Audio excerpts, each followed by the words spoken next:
Moms Room podcast ээжүүдийн сэтгэлээ нээх өрөөнд тавтай морил. За сайн байцгаана уу сонсогчдоо. Өнөөдөр хайнуудын дугаарыг Хятадын Хайнан мужийн Саня арал дээрээс та бүхэндээ хүргэх гэж байна. За өнөөдрийн дугаарын зочин маань бол миний аяллаа хамтрагч төрсөн ихч мөхцөл байх болно. За сайн байна уу? Сайн байцгаана уу? За ихч маань өөрийгөө эхлээд тавчхан танилцуулаач. За намайг мөхцөл гэдэг. Би 2 хүүхдээ ээж. Сэтгэл судлаач мэргэжилтэй. Эмэгтэй байгаа. За. Тэгээ бид тээр болохоор өөрсдөө зориулж энэ аяллыг хийж байгаа гэх юм уу те. Яг ингээд хоёулахна аяллаар явъя гэж шийдээд тэрийгээ биелүүлээд ингээд сайхан аялаад явж байна. Тэгээд маш гоё амралт те ингээд өөртөө байх цаг хугацааг энэ аяллаар дамжуулж гоёос мэдэрч байна. Тэгээд хамтарч аялж байгаа. Нэгэдээ баярлаа. Баярлаа. За тэгээ подкаст маань ер нь бол анх ээж болсон түүхээс эхэлж байгаа.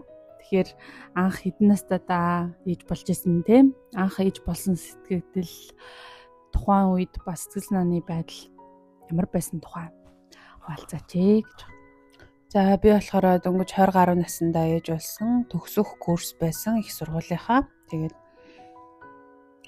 гэр бүл төлөвлөлт ч гэдэм үү те. Яг ийм айхтар нарийн манахт ч боловсрал байдгүй учраас ер нь бол ийм төлөвлөж хүнтэй бол суугаагүй. Тэгээд тухайн үедээ яг төгс курсын оюутан байсан болохоор ер нь 90 очин яваад Оросд оюутан байсан. Тэгээд 90 очин яваад ингээд тийм ээж болсноо айгуу сайн мэдэрч амжаагүй ч гэх юм уу тий. Тэгээд оюутан хүний төрөлт байсан гэх юм уу.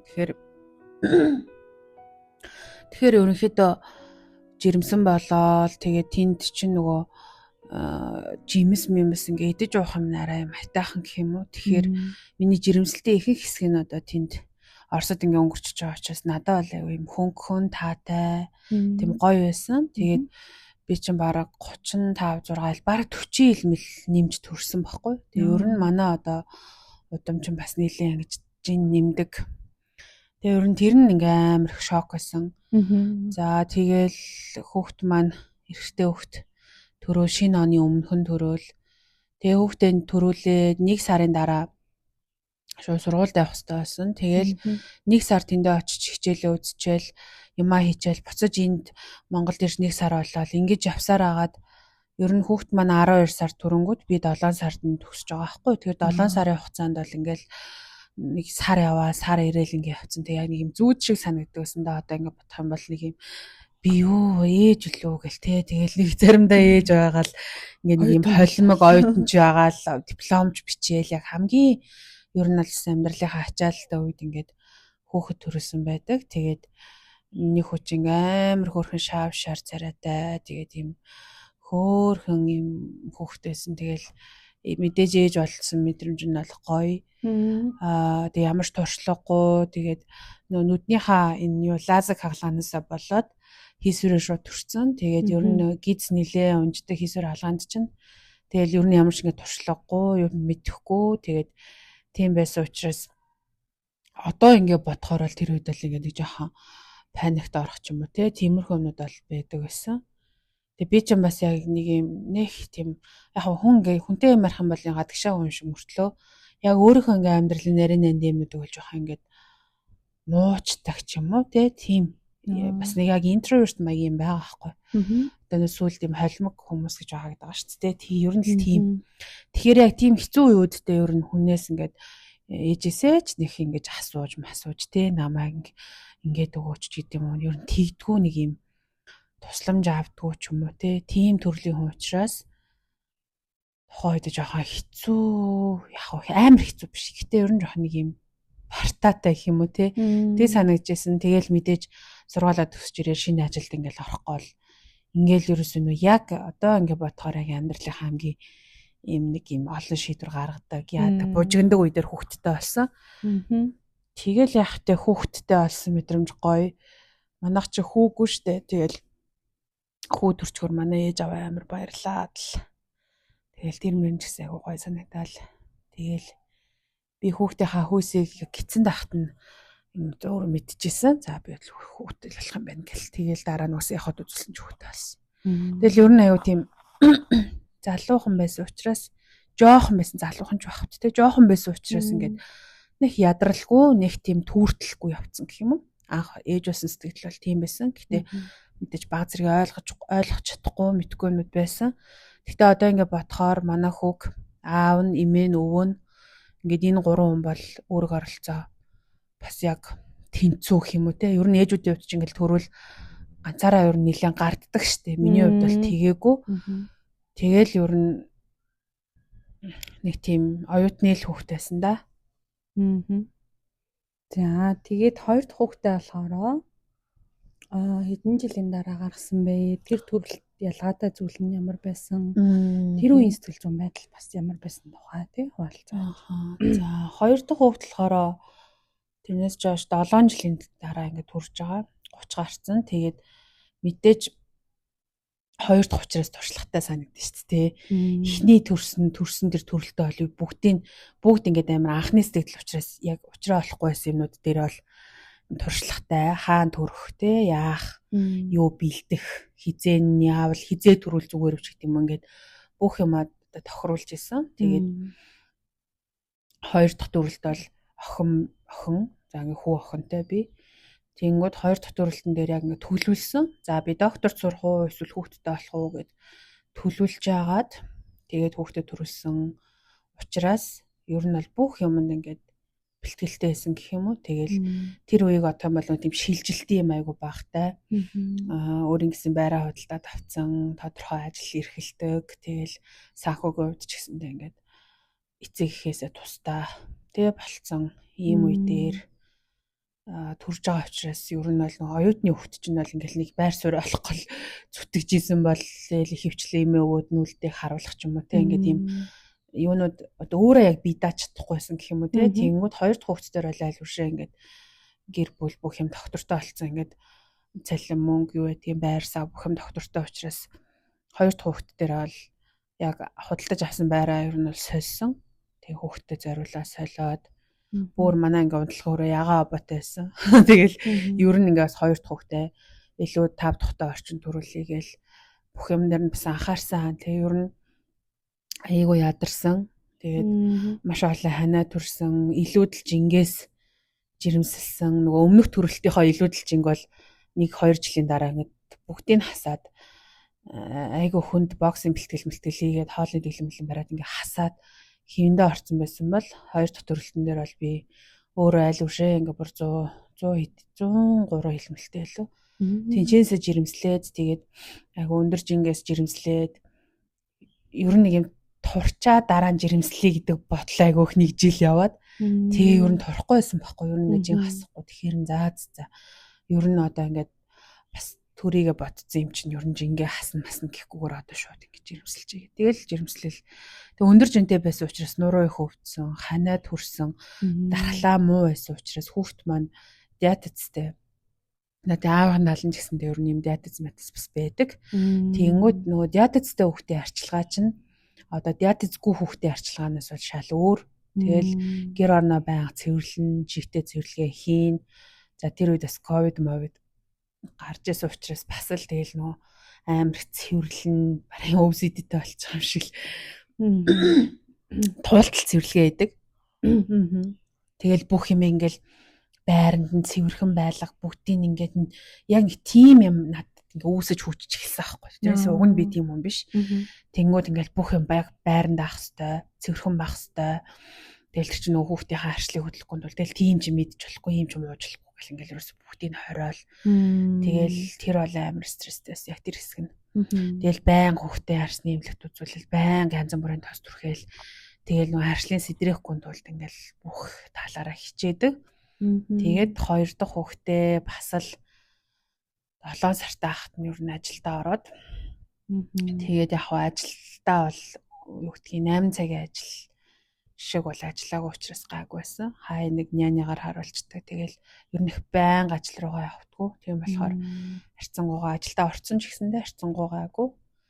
За тэгэл нөө ковидын үе энэ төр байсан. Манайх бас нөө байраа солилцсон байсан учраас нэлээ өндөр төлөлттэй сарын төлөлт нь тэгээд ер нь бол эдийн засгийн хувьд бас яг нөө бүх юмдаа бэлэн байсан юм шиг боловч гинт одоо байр маараа солиос виз авч ер нь солиос руу хэсэг амьдсан ч ахтай ухааны юм ботцсон байжсэн чинь хилмэл хаагаал тэгэл нөгөө бодож исэн бүх юм ер нь нуурсан гэх юм уу. Тэр талаасаа жоохон юм ээлгүй тэгэл зээл айгу өндөр одоо хувь лизингийн байр аваад өндөр төлөлттэй график зохиоцсон учраас тэр бол жоох юм нэг юм дарамт болж өгсөн юм шиг одоо ингэ бодохоор хэрвээ тэр нь байхгүйсэн бол тэр бол амар сайн төрөлт байсан юм шиг тий. За диатез бол тэгэл одоо баг өөрөө эмч болтлоо тэгэл баах имлэг хэмчээр яваал ингээл тэр бол жоохон тийм байсан. За гой тал нь юу байсан бэ гэхээр тийм мэдээж ингээл хүүхдээ хүссэн орчиндөө төрүүлж ийн тэгэл хүүхдээ амар сайн анхаарч халамжилж одоо би ч ер нь тэгэл ээж байхаар ер нь л ингээл яаж сайн байх вэ гэж амар боддог юм уу муу ээж байх амар дургу гэх юм уу муу ээж байхаар ингээд нэг юм өөр хүүхдээ анхаардгүй өөр хүүхдийнхээ хэрэгцээг хангаж өгдөг ээжүүдтэй айгүй юм дургу тийм ээж харах юм дургуур өгдөг байхгүй. Тэгэхээр би өөрөө угаасаа дандаа тийм сайн ээж байх ойлгодог тий хүүхдийнхээ одоо юу гэх хүсэж байгаа юм ин авч өгдөг ч юм уу тийм байх гэж юу хичээдэг. Тэгэхгүй бол ингээд нэг юм ээж хүн гэдэг чинь нэг тийм өгдөг л хүн юм байна гэж боддог байхгүй. Тэгэхээр хоёр дахь хүүхдээ гаргаад одоо ингээ нэг хүүхдээ жаад хоёр хүүхдээ болчихоо штэ. Тэнгүүд ингээ хоёуланд нь зэрэг бүх юмыг өгөх гэж айгу хичээсэн гэх юм одоо ч тийм тэнгүүд тэр нас тийм гоё. Би бол тэгж нөгөө өгч чаддаг. Ер нь ингээд хүүхдүүдтэй хангалттай одоо өөрийнхөө байж чадах бүх хэмжээнд бүх юм ол зориулдаг гэж үздэг. Тэгэл тийм болохоор тэрэндээ айгу сэтгэл ханамжтай байсан гэх юм уу. Хоёр дахь хүүхдээр илүү одоо бас яг хаа санхүү хувьд яг тухайн үед хэцүүсэн гэсэн. Тэгэл тэрний дараа нэг жил мөлийн дараа гайг болцолтой. Жил 2 жил тэрч нэг богино хугацааны зээл гэсэн юм а. Тэгээд яг хаа тэгэл тиймэрхүү ингээд хүүхэд гаргаал хүүхдүүдийн ээж болоод ингээд ирэхээр хүн ер нь өөрийгөө их таньж мэддэм байна. Өөрийгөө өөр онцгоос нь хардсан байна. Би чи ийм хүн юм байна гэдэг илүү их нөө одоо юу үүсдэг юм шиг санагдаад байгаа байхгүй тийм дүгнэлтүүд. Тэгэл мэдээж ингээл ядарна. Тэгэл уурлна те ингээл янз янзын сэтгэл хөдлөлүүд гарна. Тэнцэнээсээ ингээд өөрийгөө айгуу сайн гэж хүн хүүхэдтэй байж ижил таньж мэдэх юм шиг. Хүүхэдгүй болохоор ингээд ямар ч тийм би ингээд нэг шал өөр хүн юм шиг байхгүй те нэг юм шал өөр хүүхэдгүй хүн одоо шилбэгтэр ингээд хүүхэдгүй аялалд явж шít те тэнгууд би ингээд илүү одоо шал өөр хүн юм шиг надад санагддаг юм илүү тайван тэгэл ямар ч хэндэ те хүүхэдтэй болохоор хүүхэдтэй явжсэн бол нөгөө хоёр хүүхэдтэй те нөгөө ээжийн дүр маань ингээд төвчнгүүд би нөгөө илүү тийм тэр хоёрт үйлчлэх маягтай тэр хоёрт ямар байгаа л гэдэг дээр илүү их ачаал буудлын өгдөг ч юм уу те жоохон тэгж өөрийгөө орхих гээд байдаг юм сул талтай. Тийм болохоор хүүхэдтэй амьдрал хүүхдгүй амьдрал бол надад бол бүр юм маш их ялгаатай санагддаг. Бусад хүнд ямар санагддгийг мэдэхгүй. Тэгээд би угаасаа багаасаа юм олон хүүхэдтэй болохгүй гэж боддог гэсэн. Тэгээ нэг хоёр хүүхэдтэй л болно гэж боддог. Яг хүү охинтой болно гэж өөрийгөө ер нь мэдчихсэн дөө. Тэгэл энэ хоёртой л бүхнээ зориулаад болоо. Би энээс илүү олон хүүхэд гарвал би тэгж чадахгүй. Зориулж чадахгүй гэдэгтээ ер нь одоо юм олон хүүхэд гаргаад хүүхдэнд нь зориулж чадахгүй учраас тэрийг олон болгоо тэр хүүхдүүдийг зовоох юм шиг надад санагддаг байхгүй. Тэгэхээр хоёр хүүхэдтэй л ингээд ажгүй сайхан боловсрал өгчээ. Одоо өгч чадгаал юм а те тэрнээс чадахгүй бас зөндөл ах штэ бүгдийг өгч чадахгүй. Гэтэ өгж байгаа амаа өгсөн шүү өгчий гэж боддог гэх юм уу. За тийм байсан да. За тэгэхээр сэтгэл судлаач сэтгэл зүйчээр ажиллаж байгаа хүний хувьд те одоо ингээд ээж байх ээжүүд бас олон ээжүүд хандж исэн бах. Тэгэхээр би нөө энэ тал дээр одоо яг энэ ээжүүдэд тохиолдог төрсний дараах сэтгэл готрол за жирэмсний үед ч гэсэн болдог те. Эдгээр сэтгэл зүйн асуудлуудыг тодорхойлбол шинж тэмдгүүдийг нь одоо сэтгэл зүйн талаас нь те ямар үед ямар одоо төвшөнд очичвол сэтгэл зүйчэд хандах ёстой шүү гэж одоо ээжүүд маань мэдчих ёстой вэ гэдэг дээр та. Би чи ерөнхийдөө ингээд сэтгэл зүйч дотроо сэтгэл заслын техникүүдийг сонирхоо явцсан. Сэтгэл засалд илүү одоо сэтгэл зүйн гэдэг маань арай илүү урт хугацаанд ажиллах ажил те. Тэгээ энэ тал руугаа ингээ явцсан урт хугацааны сэтгэл засал одоо хийдэг хүний хувьд юу гэдгийг би бүгдийг л баг энэ рүү л уриалдаг гэсэн үг байхгүй юу. Тэгэхээр нөө ямар үед очих вэ гэдэг юм надад бараг байхгүй гэсэн үг. Ер нь бүх үед хизээж хандах хэрэгтэй. Хүн ер нь өөрийнхөө сэтгэл зүйн тэр байдалтай ер нь урт хугацаанд ажилласаа гэж боддог учраас одоо яг тийм үедээ хандаараа ийм үедээ битээ хандаараа биш. Нөгөө тэрчгээр нь ингээд урт хугацаагаар тий 20 40 60 80 уулзалтаар ингээд явчихж байгаа учраас тэр тэнд бүх одоо өөрийнх нь амьдралаа тохиож байгаа асуудлууд өнгөрсөн цагийн ирээдүйн цагтай холбоотой ингээд зөндөө юм яригдчихж байгаа учраас ерөнхийдөө бол яг тэр үедээ хандаараа гэж бол хэлмээргүй байдаг. Зүгээр л хүн амьдралтаа нэх олон авдаггүй урт хугацааны сэтгэл зүйн нэх олон авдаггүй байхгүй. Тийм болохоор ер нь 1 жил өөртөө сэтгэл зүйн зөвлөгөө ингээд тасралтгүй аваад доктортой одоо яг таалагдж байгаа тэр сэтгэл зүйчдэр ингээд яваад асуудлууд ойлгоод өөрийгөө ингээд ойлгоод тэг мэдээж асуудлын хажуугаар биднэрт маш их одоо юм нөөц чадвар байж байдаг. Тэрнийг олж нээгээд тэгээд юм сэтгэл ханамжтай амьдраасаа гэж хүсдэг. Хүн болгоны амьдралын нөхцөл байдал бас өөр. Гэхдээ энэ материалог ч юм уу яг харагдаж байгаа тэр байдлууд чинь аз жаргалтай ямар ч хамааралгүй судалгаа одоо гарцсан байдаг. Тийм болохоор хүн болго өөрийнхөө аз жаргалтай байх тэр сценаар буюу загвараар боломжтой байх тэр загвар дотор амьдраасаа хүсдэг. Тийм болохоор би өөрөө урт хугацааны сэтгэл зүйн гэхээр бүх юмтай л бүх асуудалтай л ер нь ингээд ээлж дараалаад ажиллаад явдаг учраас яг ингээд ээжүүдийг заавал төрсний дараа ч юм уу эсвэл жирэмсэн болох үедээ ч гэдэм үү эсвэл ингээсэ гэж хүсэхгүй байна. Ер нь та хэдэн настай ч байж болно. Ер нь ээж ч байж болно, ээж биш ч байж болно тий. Ер нь эмэгтэй хүн л бол өөртөө 1 жилийн сэтгэл зүйн бүр ингээ бэлэглээрээ гэж хүсмээр байгаа байхгүй. Яг хизэн бүр ингээ хандах хэрэгтэй вэ гэх юм бол одоо ээж мэжтэй холбоотойгоор бодох юм бол яг жирэмсэн байх үедээ ч юм уу те яг нэг жирэмсэн байдал чинь ингээ төлөвлөсөн юм уу тэгээ ер нь ингээд хүүхдэд төрүүлээд яах гэж байгаа одоо би ингээл яг олон шавнартаа зөвлөдөг л тоо тэд нар ингээл айгу карьерийн оргил хүсэж байгаа үе дээр жирэмсэн болцсон тэгээд тэрийг яах вэ гэх тэгвэл хүүхдээ л сайн өсгөн штэ те карьераа хойшин тавиад яг ингээд нөө юм зээлмэлж гэдэг юм амар өндөр тийм байхгүй бол ер нь ингээд хүүхдээ л бодоод гэртээ хараад тэгээд яг ийм үеүдтэй сэтгэл зүйчэд хандаж чаддгүй маа гэхэд те одоо манай Монголд ч хүүхдийн мөнгө төгрөг айгу бага штэ тийм болохоор ээжүүд өөртөө зарцуулах мөнгө би бас бага байд юм уу гэж боддог ер нь ихэнхдээ дийлэнхтэй тийм болохоор подкастууд сонсох ч юм өөртөө ажиллах тэгэл юм онлайн сургалтууд өөрийнхөө сэтгэл зүйтэй ажиллахын тааламжтай үе юм шиг санагддаг байхгүй яа тэгвэл жирэмсэн болох үед нөх хүн өөртөө айгу ханхаарал хандуулдаг юм шиг те идэж уухаал одоо юу гэдгийг юу идэх үү яах вэ унтаж амрах тэгэл бие махбодтой бас нэлийн анхаарал хандуулдаг тэр ийм үе дээр ингээд юм сэтгэл зүйн гоё подкастууд сонсоод тэнцэнэс ингээд гоё тасгал ажиллаад өөртөө ажиллаад аль болох өөрийнхөө тэр сэтгэл зүйн байдлыг ойлгох тий тэр тал руу гайгаасай.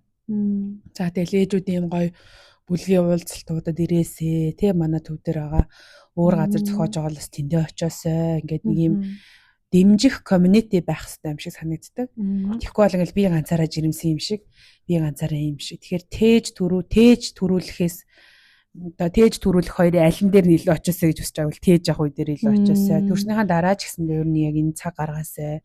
Тэгээ айгүй олон ингээ найзуудаагаа би анзаарч ирсэн. Ер нь ингээ хүүхдтэй болоод бүр айгүй стресстэй л бүр сэтгэл готролд ороод юм уугаал тий ингээл маш хүнд миний нүдэн дээр ингээл хүнд болж байгаа байхгүй юу. Тэгэл тэр чинь миний найз учраас би бол ийм мэрэгчлэн байж чадахгүй шүү дээ. Гэхдээ ер нь л яг яагаад аяг ойлгож байгаа. Тэгэхээр тийм найзуудаа одоо ч би хэлдэг та нар ингээ өрөөдрөөчээ ингээч тэгээчээ энд юм бэ шүү гэд. Тэгэхээр ер нь бол ингээ эмэгтэй хүний амьдрал жирэмслэл төрөлт гэдэг чинь бол амьдралын нь бол зарим хүний хувьд бол бүр оронгоор нэргүүлж байгаа. Бүр шал өөр одоо байдал нөхцөл рүү ордог. Бүр ингээ жирэмслэхийн өмнө хүүхд одоо нэг хүүхдтэй болсон дээр хоёр хүүхдтэй болсон шал өөр одоо дүр төрхтэй өнгө айс одоо зан характер нь ч гэсэн нэлээд юм өөрчлөлтөнд орж байгаа байдлуудыг харж исэн.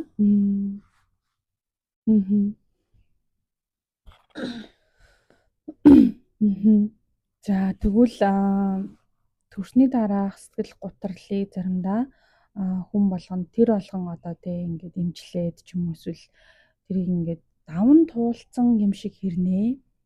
Одоо ингээд жирэмсэн эсвэл төрсний дараа гомдсон гомдол ч юм уу тий нэг юм мэдрэмжүүд бас юм удаан хугацаанд ингээд натлах тохиолдол их байдаг гэж сэтгэл зүйдээр бас үздэг тий. Тэгэхээр ингээд таны хувьд ингээд уулзж исэн үйлчлүүлэгч дотор нь те яг юм төрсний дараах асуудалтай магадгүй жирэмсэн ч юм уу те тэр үед авсан одоо сэтгэл зүйн хэмтэл гомдолж байдаг юм уу тэрнээсээ болоод удаан хугацаанд зов шаналсан юм кейс байсан уу тэр талаар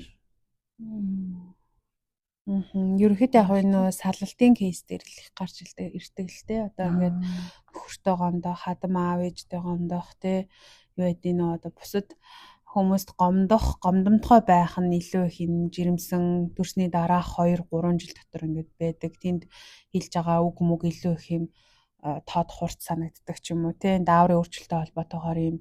Тэгэхээр ер нь иймэрхүү гомдлоос иймэрхүү одоо те өөрт нь одоо кэр хийхгүй өөрийг нь халамжлахгүйгээс болоод гомдох за дан ганцхан халамжлахгүй гэхээс гадна бүр ингээд жирэмсэн үед нь зоодох ч байд юм уу ямар ч байд энэ хүчрхийллийн шин чанартай үг үйлдэл гаргах хантар нь бол одоо нэлээх юм гомдоодог. Тэгэд энэ кейсүүд бол салалтан дээр их гарч ирдэг. За салж байгаа хосуудын одоо эмэгтэйчүүд маань яадаг вэ гэхээр ер нь бол би бол яг энийг айгүй түрүүнд чеклдэг гэх юм уу те яг энэ хүн энэ гомдлоосоо болоо салах гэдэг юм уу?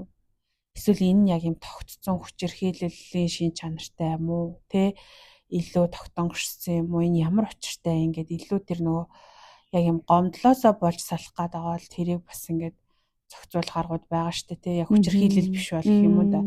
Тэр тэрэн дээр нь юу ажилтдаг. За тэгээд бүр ингээд салахаас өөр аргагүй нөхцөл байдалд бол мэдээж бол тэр талаар нь чиглүүлнэ. Одоо үйлчлүүлэгчийн амнаас эрүүл мэнд хохиролтой тэ одоо тэр зэргийн үнэлгээ гаргаж агаад зэрэглэлийг харж агаад ингээд зүйлгөө хаашаа чиглэх вэ гэдэг бол явна. Бид нар шууд салч гэдэг юм уу нийл гэдэг юм уу тийм үг бол хэлэхгүй.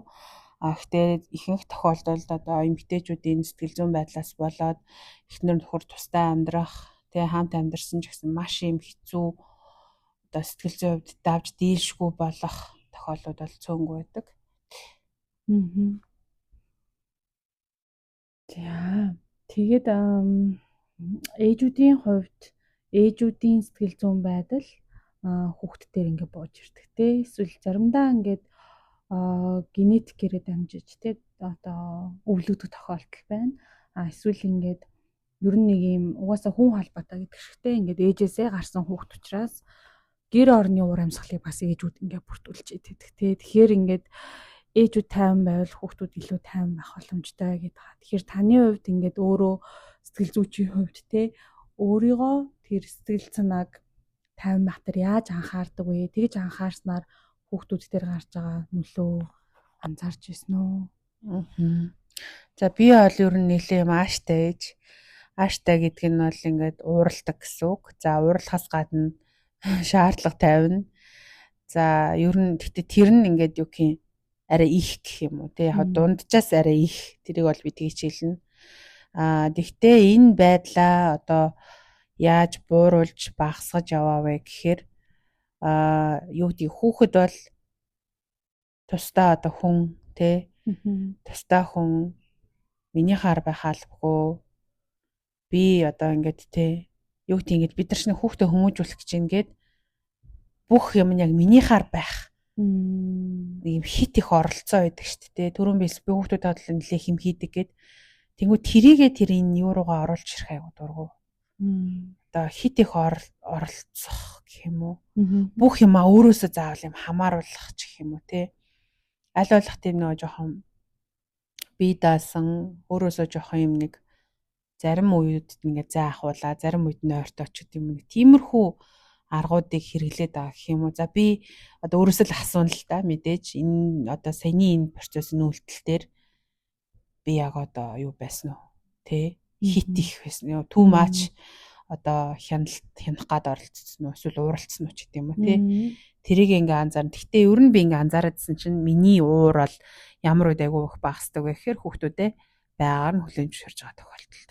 Яг мэдээж уур хөрөхгүй ингэж бол үсэж байхгүй шүү дээ. Гэхдээ тэр уураа би ингээд барьж чадахгүй ч юм уу эсвэл амар ойрлогч байд юм уу те тийм төвшөнд хүрж байгаа нөхцөлөө харахад тэр нь би дандаа тэр хүүхдүүдийг өөрөөхөө байлгах гэсэн тэр үеуд байхгүй.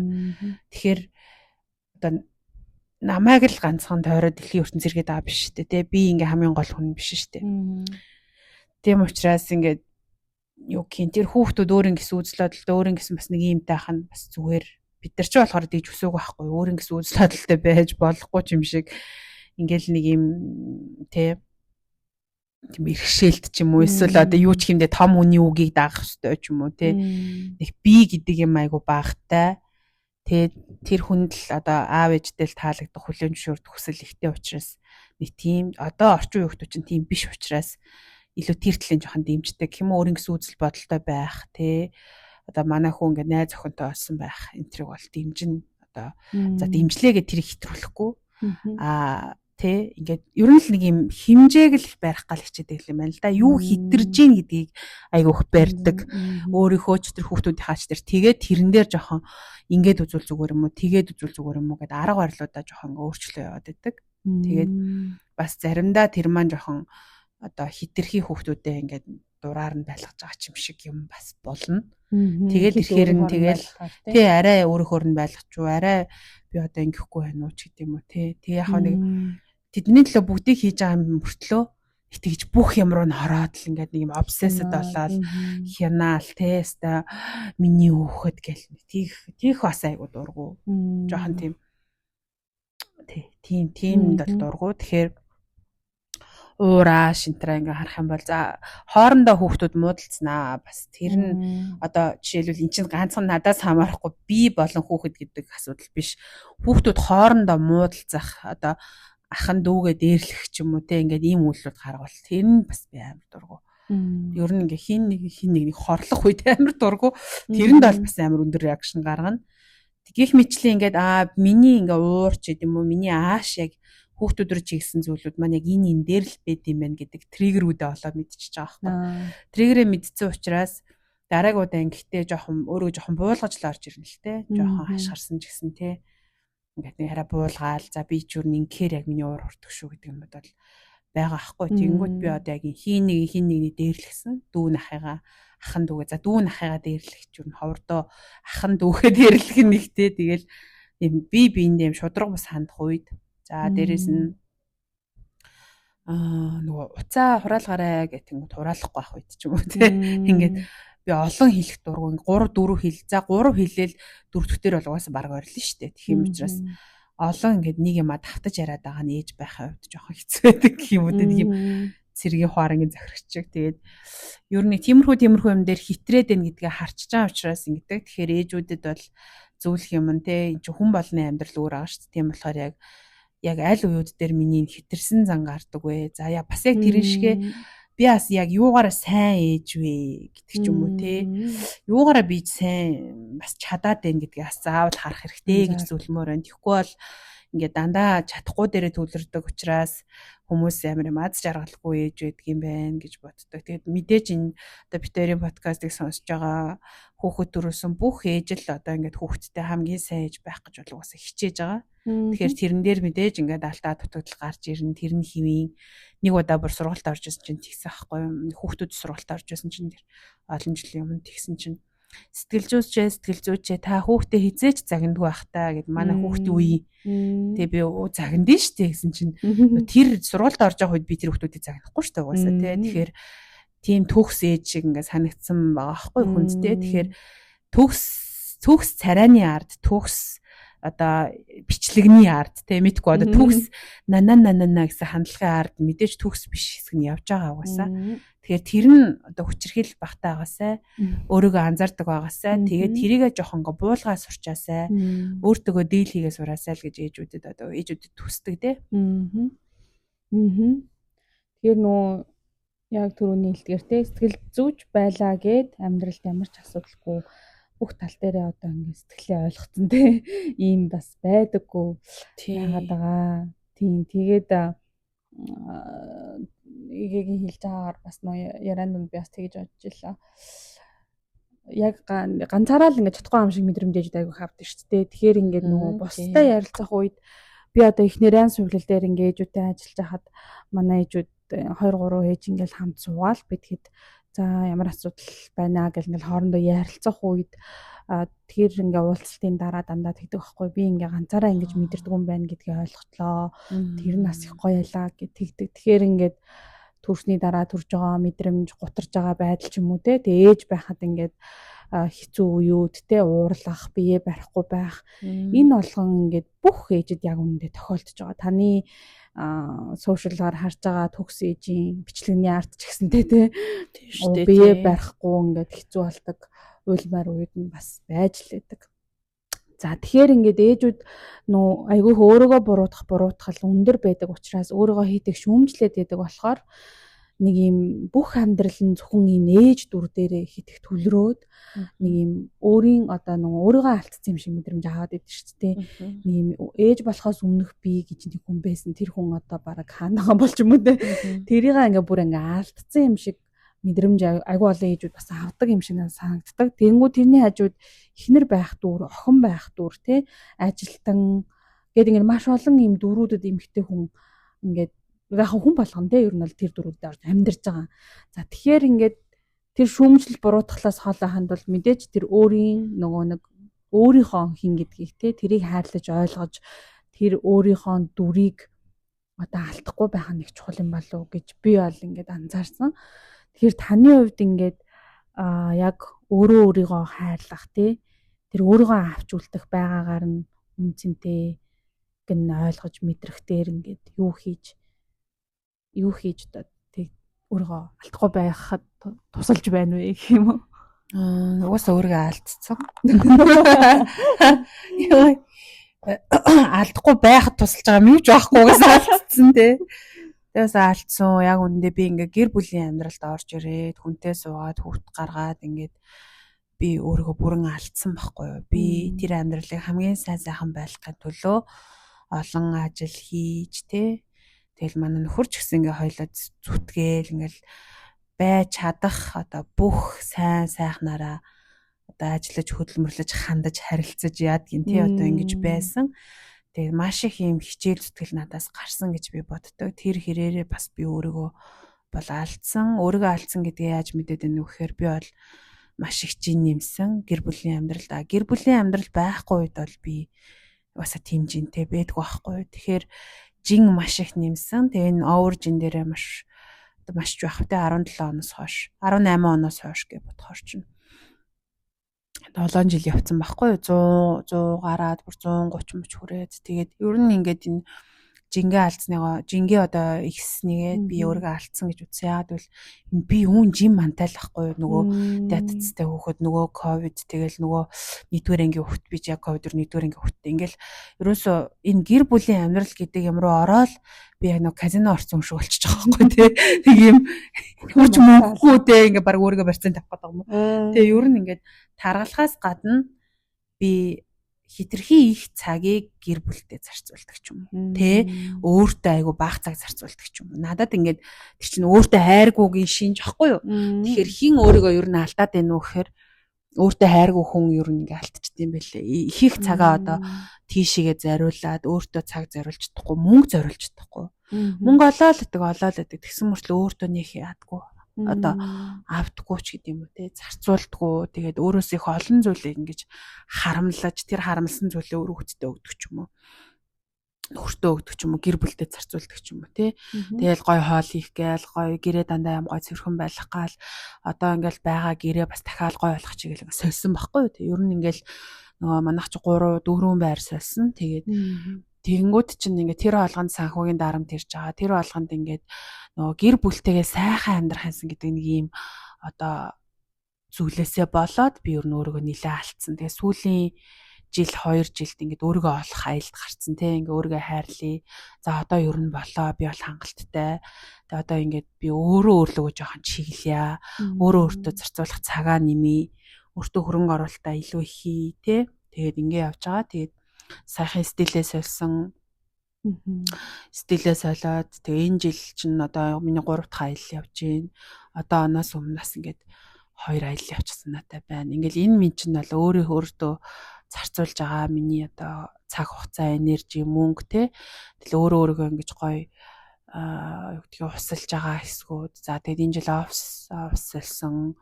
Тэгэл ер нь өөрийнхөө одоо ажил одоо нөгөө гэр бүлтэй их цаг зарцуулсан бол одоо жоох ингээ ажил руугаа орж ирж байгаа. Тэгээ ер нь энэ нөгөө амьдралын баланстай байх ч л айгүй чухал юм байна. Нэг юм хит чухалчлаад нөгөө юм хайж болтго юм байна. Хитрхи их харилцаа буюу гэр бүлээ чухалчснаар би body буюу бие махбодоо бүр ингээ хайцсан байгаа байхгүй. Тэгэхээр одоо буцаад нөгөө бие махбодоо анхаарал тавиад, хоолндоо анхаарал тавиад явж гин. Тэг яг би нөгөө тэмцээнд орж байгаа хүүхнүүд чиг юу гэдэг нь тэг 2 сарын дотор 30 ил, 20 ил хасан ч гэдэг юм уу, 10 ил хасан ч гэдэг юм уу тэгж явахгүйгээр ер нь ингээд өөрийнх нь темпээр нь ингэж яваасаар байгаа жингээ хасж байгаа. Тэгээд энэ нь ч гэсэн бас ингээд нөгөө хит их юм гэр бүлтэй обсессд байсан одоо тэр зүйлээс бол ингээд багасж байгаа. Дээрээс нь хүүхэд бага байхдаа угаасаа ингээд юу гинтэй бүхэл анхаарлаа тэр хүүхдэд хандуулах шаардлага байгаа штэ.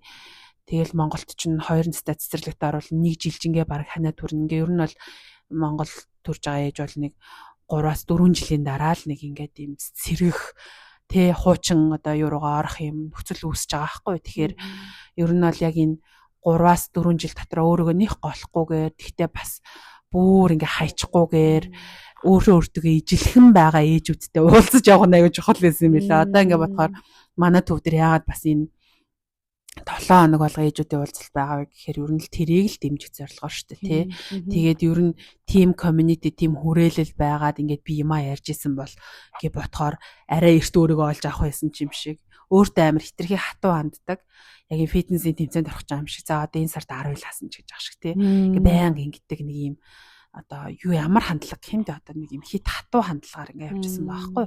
Тэгээ манай бамбай би ч бамбай асуудалтайсэн. Тэгээд манай бамбай эмч хэлжсэн. Бясалгын эмч маань юу хэлжсэн бэхээр өрсөөл нэг 4 ил 3 ил те. За бүрөөс ихтлээ 5 ил хасан. Тэрнээс дээш хасаад бол эрүүл мэндэд чинь маш муу. Тэгэхээр би өмнө нь ингээд тэр төрснийхаа дараа тархалаа сая ингээд бас тарган дээр улам нэмж таргалаад ингээд явж байхдаа ер нь төрсний дараахын таргалт нь бас амар их юм готрол руу юм таагүй мэдрэмж авчдаг гэдгийг ойлгосон. Тэгээ эн чинь би нөгөө өөрөө таргалаад байгаа шиг ингээд амар төрсний дараах юмнуудтай холбоотой байгаа шүү дээ. Тэгэнгүүт яг ингээд нөгөө сардаал нэг 3 4 за ингээл явчих гэдэг нэг юм өөртөө илүү зөөлөн хандж байгаа гэх юм уу өөрийгөө одоо нөхөн сэргээхийн тулд ер нь юм нөхөн сэргээлт хэрэгтэй юм байлаа. За тэгээд нэг зүйлийг бас хэлэхэд би яг тийж үзээгүй л те өөрөө би тэгж нөө сувлал энтерт явж үзээгүй те тэгээд яг юм төрсний дараа бие хайрлаагүйгээсээ болоод ер нь тэрнээс хойш би маань нэлээ өвдсөн юм шиг санагдсан байхгүй.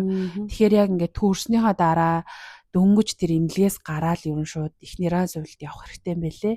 Яг би одоо бол төрөе гэж төлөвлөхгүй байгаа. Гэхдээ тэр чинь бүр ингээд дараа нь тэр ээж өөртөө оруулсан амар том хөрөнгө оруулалт юм байна гэдгийг сүүлд энэ одоо энэ сувлалд явж байгаа хүмүүс найз нөхөд ихчдүүнээс ингээ харж ин тэд нар маш хурдан тэнхэрдэг. Тэгээ төрсэн ээж юм би гэдэг чинь ингээ нялхарцсан те. Тэгээд ингээд тэр үедээ авсан асаргаа халамж чинь дараа нь бүр хичнээн одоо тий гайхалтай юм бэ гэдгийг ойлгос. Тэрний эсрэг кейс нь биесэн байхгүй юу? Би ингээд яг ингээд сар болж байгаа юм л та ингээд гэрте байгаа л гэтэл нэг юм би эндээ жоохон гамгүй хандцсан учраас дараа нь ингээд нэг юм турах процесс тэгэл цистит мистит гэдэг ингээд дагалдах асуудлууд айгүй ихтэй болцсон юм шиг санагддаг байхгүй юу? Тэгэхээр төрсний дараа бас энэ сэтгэл зүгээс гадна энэ бие махбодоо маш их одоо ингэж гамнаж хайрлаж тий тэрэндээ юм гамтай хайртай хандах нь бас л нэг юм айгүй чухал зүйл гэж ойлгосон. Яа. Тэгээ угаасаа нэг юм нөгөө бие махбод хит их өөрчлөгдчихөөр нэг юм дургуутсал сүрэг мэдрэмжүүд айгүй их ингээ ороод ирсэн байдаг шүү дээ. Эцэндээ дургуй байна. Царай маань муухай байна. Тэр маань энэ маань гэд. Тэгээд өмнөдөө харьцуулаад тий өөрийгөө. Гэтэл яг үнэндээ тэр хүүхдийг энэ бие махбод чинь л бий болгож гаргасан шүү дээ. Тэгэхээр хамгийн их талархах хэвээр хайрлах хэвээр зүйл маань бас энэ бие махбод маань хичнээн ямар болсон байсан ч те гайхамшигыг үлдсэн байгаа байхгүй. Тэгэхээр яг нэг юм бие хайрлаж байгаа, сэтгэлээ хайрлаж байгаа те ингэж нэг уйлдаж орж ирдэг те. А бие үзий ядчаад гадаа төрхөндөө дургу бачаад сэтгэл санаагаа одоо би өөрийгөө ойлгоно гэж хэлэхэд бол айгүй хэцүү байдаг. Тэгээ тийм болохоор түрүүн яг эгээгийн ярьжсэн дээр бие махбод харилцаа гэдэг одоо бидний амьдралын нэг үндсэн хэсгүүдтэй тэд нар дээр ингээд тэнцвэртэй байж тэн дотроос ингээ өөрийгөө хайрлахаараа орхихгүй байх тал дээр одоо яг манай төв дээр зохиогдож байгаа өөрийгөө хайрлах сургалт маань чиглэдэг. Тэгэхээр энэ сургалт маань ээжүүдийн бүлгийн уулзалт маань гэдэг ер нь манай төв дээр зохиогдож байгаа бүхий л үйл ажиллагаанууд яг таны амьдралд тохиолдож байгаа асуудлуудыг ингээ хэсэг хэсгээр нь салгаж авч ярилцаад тэгээ бусад хүмүүстэй хамтдаа хүн болгоноос ийм асуудлууд байдаг шүү хамтдаа энийгээ даван туулъя гэдэг ер нь ийм зорилгоор бид нар ийм бүлгийн уулзалтуудыг маш их зохион байгуулж байгаа.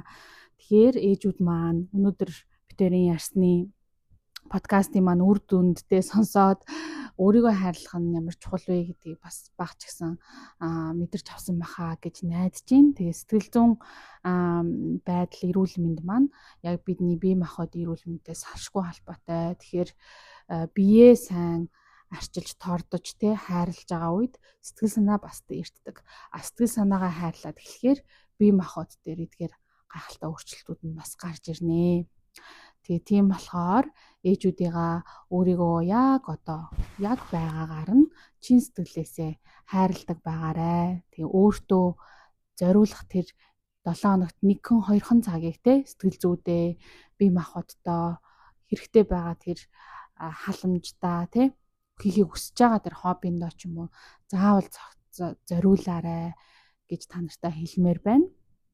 За тэг өнөөдрийн подкастт оролцож маш гоё ярилцсан ихчтэй баярлалаа. Төгсгөлд нь нэмж хэлэх зүйл байвал бас төгсгөлийн хэдэн минутыг үлдээе. За баярлалаа. Тэгээд дүү маань анханасаа л энэ чиглэлд ажиллана гэдэг ийм зорилготой сэтгэл зүйч болсон. Тэгээд энэ зорилгын бас нэг хэсэг болж ийм гоё подкаст одоо хийгээд эргэн тойрныхоо маш олон ээжүүдийг оруулж байгаа энэ одоо чухал ажилд амжилт хүсье. Тэгээ энэ хүү ажил нь бол олон одоо гэртээ сонсоод сууж байгаа ээжүүдэд урам зориг, итгэл найдвар, сэтгэлээ хуваалцах нэг тийм орон зай байх юм болов уу гэж харж байна. Тэгээд ер нь бол ингэж нөгөө төгс ээж гэж бол байхгүй одоо яг ингээд над дээр би ч нөгөө хүүхд насны гэмтэлтэй ажилладаг болохоор ээжүүд ирдэм л та өөртөө гэмтэлтэй тэгээд хүүхдтэй юм трама өгмөргүй гэж аягүй хэрдэг байхгүй тэгэхээр ер нь бол түрүүн хэлжсэн шүү дээ нөгөө ээж тайван бол гэр бүл тайван гэж тэгэхээр ээж өөрийнхөө сэтгэл зүйтэй ажилласан байхад хүүхд чинь яг таны дагаал ер нь тэр хөнгө аясаар чинь л хүмүүжиж явна тэгээд бас нөгөө хүүхдүүдэд хит их дугууланд явуулдаг, хит их сургууль дээр нь цагийг өнгөрүүлдэг, хит их too much одоо ингээд анхаарал, хайр гэж хэлэхэр ч юм уу нэг тийм хит их юм obsessed age нар байдаг амар хит их зориулдаг. Тэгээ тийм ээжүүдийг бас ингээд нэг удаа пауз хийгээд өөрийнхөө амьдралыг бодоод үзээч таны энэ бүх юмаа зориулаад өөрийгөө золиослоод хит их хийж өгсөн байдал чинь хүүхдийг чинь бол сайн амьд хүргэдэггүй шүү. Тэгээ бас хүүхдүүдтэй одоо өвчтэй ходоод гэдэг сахар юу гэдгийг бамбаа өөрчлөлт хүүхдүүдтэй ингээ ажиллаж исэн. Энэ төрлийн өвчтэй аутоиммуны өвчтэй. Тэгэхээр аутоиммуны байдлыг үүсгэх чинь бол ээж байдаг. Тэгэхээр ээжээс бас сэтгцэн эрүүлэнд маш их хамаардаг гэдгийг бол одоо сэтгэл судлал сонирхдаг хэн бүхэн надаас бол надаар хэлүүлэлтгүй мэдчихэж байгаа. Тийм болохоор хүүхэдтэй огт юу ч хийж өгөхгүй ээж биш. Хит их хийж өгдөг ээж биш. Нормал дундуур байх тийм хэвийн байгаа чинь өөрөө одоо тэр нэг юу гэнд их чийж өгөхгүй баг чийж өгөхгүй байгаа чи өөрөө л хэвийн өдөр болгон хийдэг ш өдөр болгон одоо ингэ хитрүүлэхгүй байхыг л маш их бодорой хитэрсэн их та өөрийгөө золиослсон зүйл чинь хүүхдэд чинь сайн жишээ авчирдгүй яагаад гэвэл том болохоро өөрөө яг тань шиг хүн болдог буюу бусдад бүхнээ зориулаад өөрийгөө золиослоод хамгийн аз жаргалгүй хүн болдог шүү гэж захимаар байна. За стах баярлалаа. Яг энийг нэрээ төгсгөлт нь хэлье гэж бодчихсон юм. Тэгэхээр өөрийгөө хайрладаг ээжээс өөрийгөө хайрладаг хүүхдүүд бий болноо гэдгийг подкаст хаан төгсгөлт хэлээд энэ дугаараа дуусгаж байна. Тэгээд дараагийн дугааруудаа үргэлжлүүлэн сонсоорой. Өнөөдөр сонссон бүх ээж нартаа баярлалаа. Өөрийгөө хайрлаарай ээжүүдээ. За тэгээ бид нар та нартай хамт шүү.